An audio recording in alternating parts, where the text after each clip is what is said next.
안녕하세요, 해공정입니다. 카카오 네이버 카카오 오늘도 두 종목 함께 보도록 하겠습니다.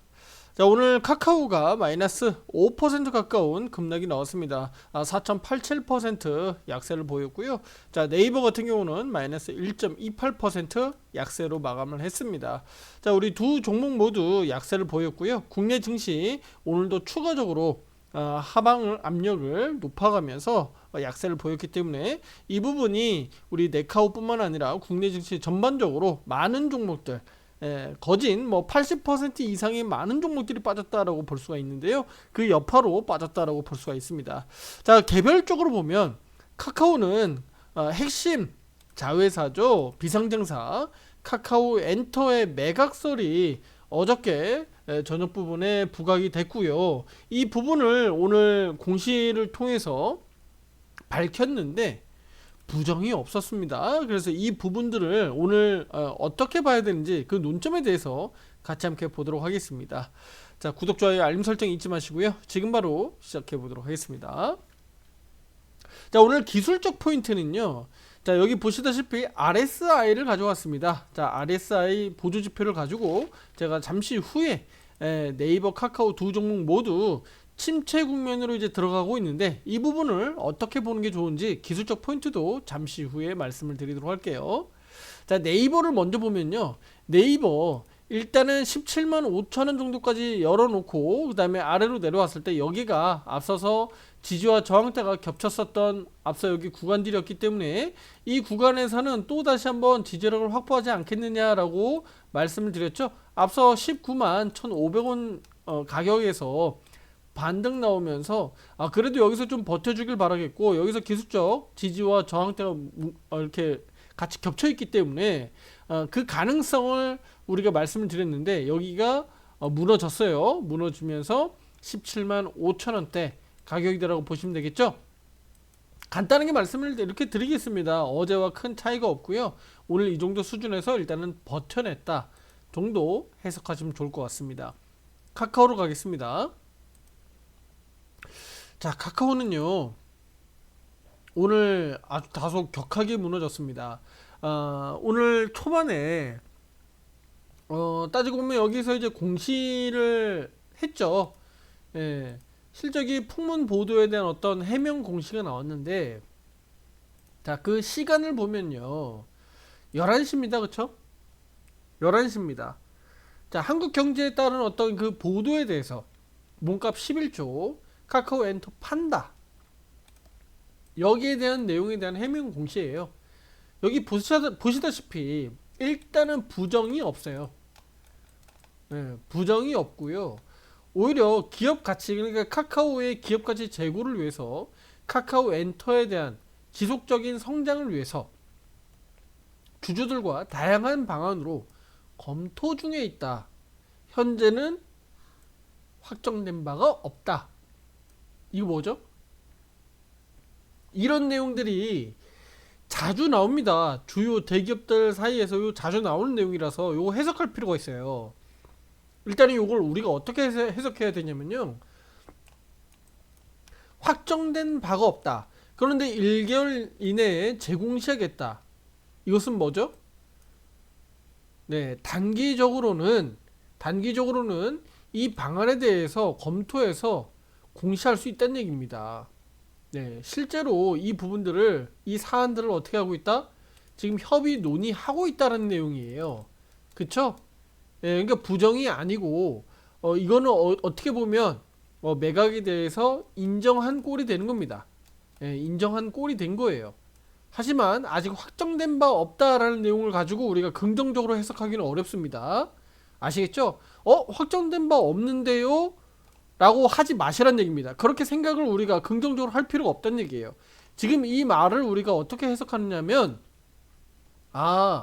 카카오가 카카오 엔터를 매각을 추진하고 있다. 그거 인정한 꼴이다. 이렇게 해석하시면 되는 거예요. 다만 당장은 결정된 바가 없으니까 이르면 1개월 이내 또는 뭐 또 이거 한 달씩 계속 연장하겠죠. 이거 연장 가능하거든요. 또 1개월씩 계속 연장하면서 조기에 이 내용들이 나올 수 있다라고 볼 수가 있는 겁니다. 제가 지금 안타까운 것은요, 우리 주식하고도 좀 마찬가지 내용인데, 지금 우리 카카오 주가가요, 약 한 4년 정도 사이에 고점이 2021년도 6월 달에 고점이 나왔으니까요. 약 한 4년 동안의 주가가 지금 바닥치고 있는 거잖아요. 그쵸? 여기서는 고점이었고, 여기 최근까지 이렇게 바닥치고 있는 거니까. 그럼 지금 시점에서 이런 것을 어떤 매각에 대한 부분들을 내놓는 것은, 물론 이제 매각을 하기 위해서는 좀 더 가치 평가를 좀 더 아래로 낮아졌을 때 하는 게 아무래도 좀 더 매각에는 조금 더 순조로울 수는 있어요. 왜냐면 주가가 많이 올라갔을 때 그 가치가, 프리미엄 가치가 많이 붙어서 사실은 매각하기 위해서 높은 가치를 어떻게 해요? 매수자들은 사들여야 되는 거니까 그 규모적으로 보면, 금액적으로 보면 더 부담은 되겠죠. 하지만 사실은 시장이 좋을 때 팔아야 그것도 프리미엄 가치가 붙어서라도 잘 팔리거든요. 그런데 이렇게 안 좋을 때 굳이 가치를 떨고 가면서 매각한다? 이거 안 팔릴 수도 있고, 카카오 주가에 상당히 부정적입니다. 이거 상당히 부정적이다. 안 좋으니까 털어내려고 하는 거 아니냐. 그쵸? 이렇게 보여질 수가 있는 거예요. 그래서 시장에서는 뭐 11조 하지만 사실은 10조 이하다, 더 이하로 내려가야 된다, 이런 얘기들도 계속 부각되고 있는 거예요. 상당히 좋지 않습니다. 이거는 경영진에서 뭐 어떤 결정을 어떻게 내리는지는 뭐 우리가 속속히 알 수는 없지만, 이거 상당히 좀 옳은 판단이 아니다라고 보는 거예요. 자, 제가 주식하고 좀 비유해서 같이 말씀드린다라고 말씀드렸는데, 바로 뭐냐면 주식도 마찬가지예요. 어떤 투자자는 5만원에 물려있고 6만원에 물려있고 또는 뭐 10만원 이상에 물려 계신 분들도 계시겠지만, 그동안에 고생은 고생대로 하다가 이제 카카오를 터는 거야. 그 내용하고 마찬가지입니다. 투자자님들, 이제 와서 이제 와서 내가 카카오에 투자한 그 비중을, 야 이거 이제 안 되겠다, 30% 줄여, 50% 줄여, 아니면 전량 매도해, 이제는 카카오 떠나야 되겠다, 이제 결정하는 겁니다. 이제 그거하고 다를 바가 없어요. 그러니까 카카오가 직접적으로 그 카카오 엔터라는 사업을 부풀리고 키워나가기 위해서, 네, 인수합병 하면서 이렇게 크게 키워온 이 상황을 지금 와서 이거 매각한다? 이건 뭐, 물론 이제 거기 투자한, 네, 앵커 프라이빗 에쿼티라든가 또는 사우디 국부펀드, 뭐 싱가포르 투자청 뭐 등등 있잖아요. 그럼 이들도 역시나 마찬가지죠. 엑시트 하고 싶겠죠. 하고 싶겠지만, 이렇게 어려운 상황들, 주식시장에서 막 지금 급락으로 하고 있는 이런 분위기 속에서 누가 당장 사겠다고 달려들겠냐는 거죠.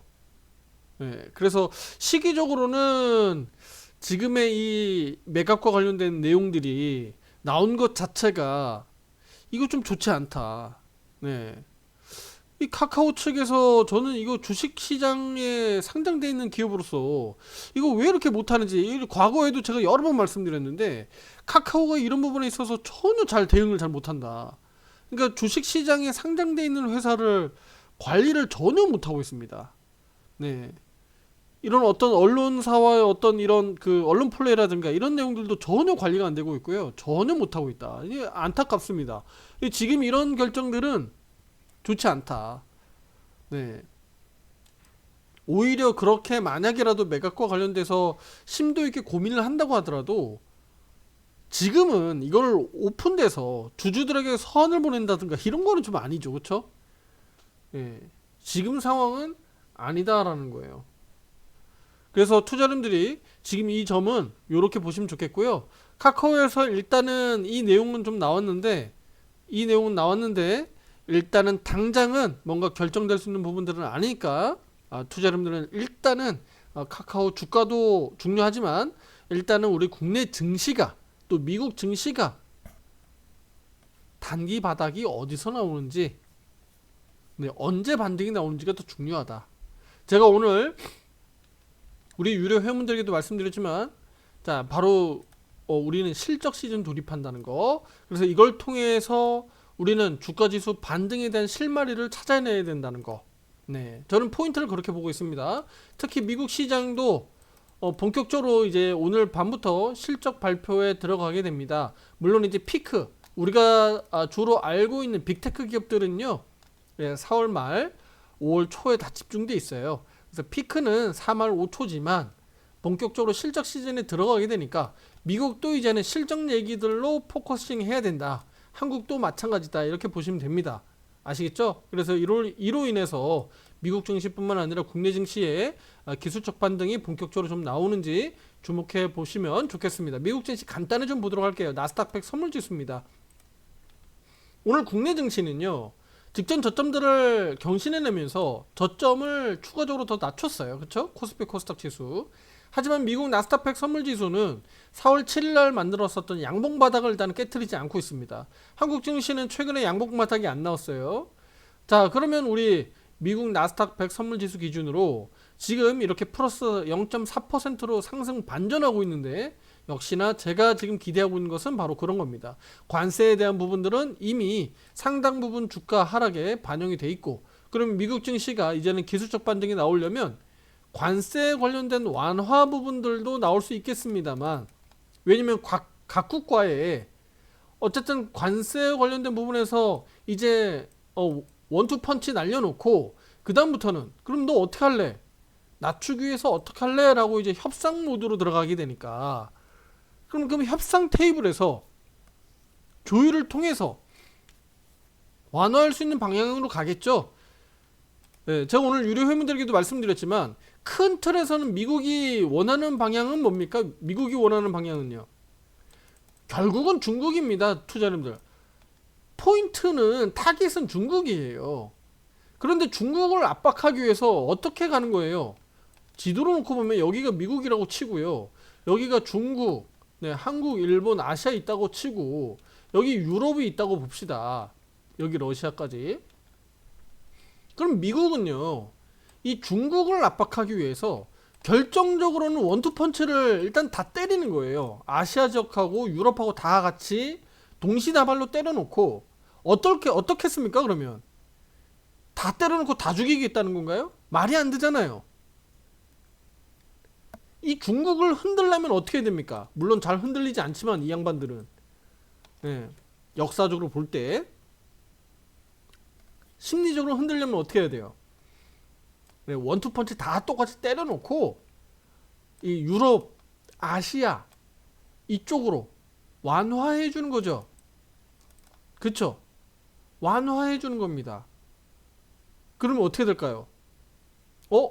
야, 우리도 좀 완화해. 너 다시 와봐. 트럼프, 너 중국으로 날라와. 아니면 내가 갈게. 미국으로. 야, 다른 나라 다 완화해 주는데 왜 우리는 완화 안 해줘? 이런 식으로 나올 수 있다는 거야. 그러니까 협상 테이블을 조금 더 미국에 유리하도록 만들기 위해서, 결국은 중국을 흔들기 위해서 어떻게 해요? 다른 쪽을 이용하는 겁니다. 그게 한국과 일본, 유럽을 이용하는 꼴이에요. 저는 그렇게 생각하고 있습니다, 투자자분들. 그래서 완화될 것으로 보고 있습니다. 유럽도 마찬가지, 예, 우리 한국도, 일본도 저는 완화될 것으로 보고 있습니다. 그 부분이 미국 시장을 비롯해서 또 이런 어떤 그 어닝 시즌에 들어가면서 이런 부분들이 우리 주가 지수에 반응하면서 기술적 반등이 나오지 않겠느냐라고 보고 있습니다. 자, 미국 시장은 이렇게 좀 간단히 보도록 하겠고요. 자, 그러면 카카오가 이런 어떤 구조조정에서 카카오 VX, 그 다음에 뭐 다음 분사, 뭐 카카오 엔터 매각, 이런 악재들이 불거지면서 카카오 주가도 역시나 떨어지고 있다. 오늘도 역시나 마이너스 5% 가까운 하락이 좀 나왔는데요. 결과적으로는 주식시장이 반등 나오면 카카오도 반응한다. 그러니까 이 같은 악재에 투자자분들이 너무 민감하게 반응할 필요는 없다라고 좀 말씀을 드리도록 하겠고요. 자, 이제 기술적인 부분들 요거 먼저 보기 전에 투자자분들에게 먼저 희망적인 부분 말씀드릴게요. 카카오 구조조정 단기적으로 우리 투자자분들에게 굉장한 혼란으로 있을 수 있어요. 아, 지금이라도 진짜 털고 그냥 다른 종목 살까? 다른 생각들이 많이 들 수 있어요. 장기적으로 보면 결국은 카카오가 매각을 뭐 정말로 단행할지 결정할지는 잘 모르겠죠. 왜냐면 우리도 마찬가지로 우리가 결정하는 거 아니니까. 김범수 위원장이라든가 결국은 카카오 내부에서 결정하겠지만, 이렇게 악재를, 그러니까 긁어부스럼을 만들어 놓고 매각하지 않겠다라고 취소해 버리면 또 다시 그게 또 급등으로 만들어지거든요. 결과적으로는 긁어부스럼을 일부러, 그러니까 쉽게 얘기하면 노이즈를 일부러 만들어 놓고 주가 띄우게 할 수 있어요. 그런 부분들도 참고하시라는 겁니다. 그러니까 지금 이런 어떤 악재, 이런 소란스러운 이런 소리에 민감하게 반응할 필요 없다. 네, 흔들리지 마셔라, 이 말씀 드리는 거고. 자, 주식 격언 중에 이런 말이 있어요. 강한 자가 살아남는 것이 아닙니다. 돈 많은 자가 살아남지 않아요. 돈 많은 자도 결국은 주식시장에서 깨질 수밖에 없는 구조들입니다. 그리고 돈 없는 투자자분들도 주식시장에서 불을 키울 수 있는 게 바로 주식시장이에요. 결국은 강한 자가 살아남는 게 아니라 살아남는 자가 강한 것이다. 이런 말이 있어요, 투자자님들. 결국은 투자 여러분들의 그 인내심이 나중에 결국은 보상받을 수 있다는 겁니다. 지금 분명히 어려운 상황입니다만 그 부분들을 잘 이겨내시라고 이렇게 말씀을 드리도록 하겠습니다. 자, 이제 RSI에 대한 이 보조 지표를 통해서 투자자분들에게 카카오에 대한 부분들을 좀 한번 보도록 할게요. 일단은 지금 카카오는요, 어제 오늘 주가가 이렇게 내려오면서 RSI 기준으로 침체 국면, 지표 기준으로는 30 이하고요. 자, 상단은 70 이상입니다. 70 이상 올라가게 되면 이걸 과매수 구간으로, 네, 과열 구간으로 보는 거고요. 30 이하로 내려가게 되면 과매도 구간으로 침체로 우리가 보는 겁니다. 네, 과열, 침체 이렇게 보시면 되는데, 지금 그러면 중심 라인인 50 이하로 다시 한번 내려와서 30 이하로 지금 내려가려고 하는 거죠. 아직은 내려가지 않았습니다만. 자, 역사적으로 우리가 수년 동안의 데이터를 놓고 봤을 때 파란색 침체 국면으로 들어간 게 손에 꼽히죠. 투자 여러분들, 몇 번 안 된다라는 겁니다. 약 한 3년 4년 동안에 이렇게 한번 돌이켜 보면 몇 번 안 돼요. 과열 구간으로 들어간 것도 역시나, 물론 이제 그동안에 한 3, 4년간 쭉 그냥 추세적으로 내려왔기 때문에 과열, 단기 과열 구간으로 올라온 것도 역시나 몇 번 안 됩니다. 그쵸? 몇 번 안 돼요. 그러면 과열 구간인지 침체 구간인지를 우리는 RSI 보조 지표를 통해서 어느 정도 우리가 체감은 할 수 있다는 겁니다. 과거에 그러면 침체 국면으로 들어간 이후에 흐름들 한번 볼까요? 침체 국면 30 이하로 내려갔다가 침체 국면 들어갔다가 기술적 반등 보이시죠? 네, 과열 구간까지는 안 들어가고요. 또 다시 침체 국면 들어왔다가 기술적 반등 확인되죠? 네. 그 다음에 여기는 과열 구간으로 단기적으로 들어왔었네요. 제가 조금 전에 말씀드렸던 침체 국면 들어왔다가 반등 나오면서 단기 과열 구간, 여기 70을 일시적으로 상회하는 흐름들이 여기 나왔었습니다.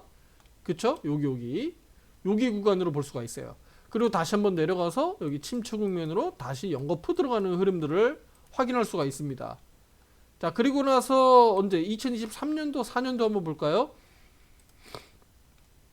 침체 국면 여기 보이죠? 2023년도 하반기 때, 네, 기술적 반등 나왔다가 또 내려가서 침체 국면 들어갔다가 또 다시 여기 반등 나오고요. 그 2023년도 하반기 때 10월 이후에 반등 나올 때 보면 여기가 과열 구간 진입된 걸 확인되실 겁니다. 여기 70 상위했죠. 네, 여기가 과열 구간 진입했다라는 것을 우리가 확인할 수가 있습니다. 이때 당시에 6만원 저항 가격이라는 점, 그리고 여기 추세 무너지면 안 된다는 점 여러 번 강조드렸었던 구간들이고, 화살표 매매 신호도 이렇게 뚜렷하게 나타났었던 적이 있습니다. 자, 최근 들어서 보면 어떨까요? 2024년도 상반기에 침체 국면, 그 다음에 중심 라인을 돌파하기 어려워하면서 추세적으로 아래로 내려왔고요. 그리고 나서는 30 근처까지 내려오면 반등 나오고 했었어요. 그쵸? 그리고 여기 또 다시 2024년도 하반기 때 이렇게 과열 구간으로 일시적으로 급반등이 또 나타나기도 했습니다. 최근 들어서 여기 또 급반등이 한번 나왔죠. 그러면 지금 우리 카카오 입장에서는 침체 국면으로 이제 근접하는 상황이니까 언제든지 급반등이 또 나올 수 있는 상황이다 라고 볼 수가 있겠죠. 네, 그리고 나서 중심 라인, 50 라인을 어떻게 회복하는지, 그리고 과열 구간으로 단기적으로 이 과열 구간으로 갈 수 있는지를 우리가 체크해 보시면 좋겠습니다. RSI 기준으로 그래서 이렇게 침체냐 또는 이렇게 과열 구간이 있냐에 따라서 우리가 여기서는 이제 좀 단기적으로 반등할 수 있도록 바닥이 나올 수 있는 지점인지 우리가 체크해 볼 수 있는 거고, 그럼 기대감을 가져볼 수 있는 거고, 반대로 과열 구간으로 올라가면요, 단기적으로 과열 구간에 진입하면 이제 단기적으로 좀 조정 나오는 거 아니야? 주의하면서 경계하면서 조심해야 되는 시기로 볼 수 있는 거예요. 아시겠죠? 지금은 그렇게 보시면 되겠습니다. 자, 네이버도 같이 함께 보도록 할게요. 자, 네이버도 쭉 보면 설명을 앞서서 우리 카카오를 통해서 한번 봤으니까 네이버도 역시나 마찬가지입니다. 그쵸? 몇 번 안 돼요. 네, 여기 과열 구간 돌파도 몇 번 안 됩니다. 대체로 우리 네카오가 추세적으로 거의 동조돼서 같이 움직였기 때문에 비슷합니다. 자, 그런데 최근 들어서 네이버가 좀 급격하게 무너지면서 과열 구간 먼저 진입했죠. 30 이하로 내려왔어요. 그럼 조만간에 네이버가 이 과열 구간에서 돌파하면서 다시 한번 반등할 수 있는지를 우리가 체크해 볼 수 있다라는 겁니다. 그러면 우리 RSI 보조지표 기준으로는 네이버가 이제 침체 국면에 들어왔으니까 이제 조금만 잘 버텨주면 반등 나올 수 있겠구나라는 기대감을 우리가 볼 수 있다라고 보시면 되는 겁니다. 아시겠죠? 네, 두 종목은 그렇게 오늘 말씀드리도록 하겠고요. 참 어려운 시간들입니다. 하지만 우리는 실적을 기대해야 되는 거고요. 그 실적은요, 네이버, 카카오도 중요하겠습니다만 미국 주요 빅테크 기업들, 또 우리 국내 IT 반도체 또는 자동차 이런 빅테크 기업들이 결과적으로는 주식시장을 방어해주고 버텨주는 역할들을 해줄 거라고 기대하고 있고요. 또 제가 아까 서두에 말씀드렸던 관세와 관련된 부분들도 결과적으로는 우리 한국도 미국과 결국은 관세 협상을 위해서 이번 주 13일 일요일입니다. 13일 날 미국에서 또 한국으로 방한하잖아요. 그걸 통해서 일주일 동안 협상을 하게 됩니다. 알래스카와 관련된 협상도 있고, 네, 또 국내 또 조선과 관련된 부분들 또 협약을 위해서 또 오기도 하고요. 그리고 바로 미중 간의 관세 부분들도 협상을 하게 되는 겁니다. 그래서 이 부분들이 실제 우리 국내 증시의 또 반등으로 또 요인으로 나올 수 있기 때문에 이 점을 투자자님들 참고하시면 지금의 이런 하락들을 조금 더 이겨내는데 힘이 되지 않을까라고 말씀드리도록 하겠습니다. 아시겠죠? 구독, 좋아요, 알림 설정 잊지 마시고요. 다음 영상에서 더 좋은 내용으로 찾아뵙도록 하겠습니다. 감사합니다.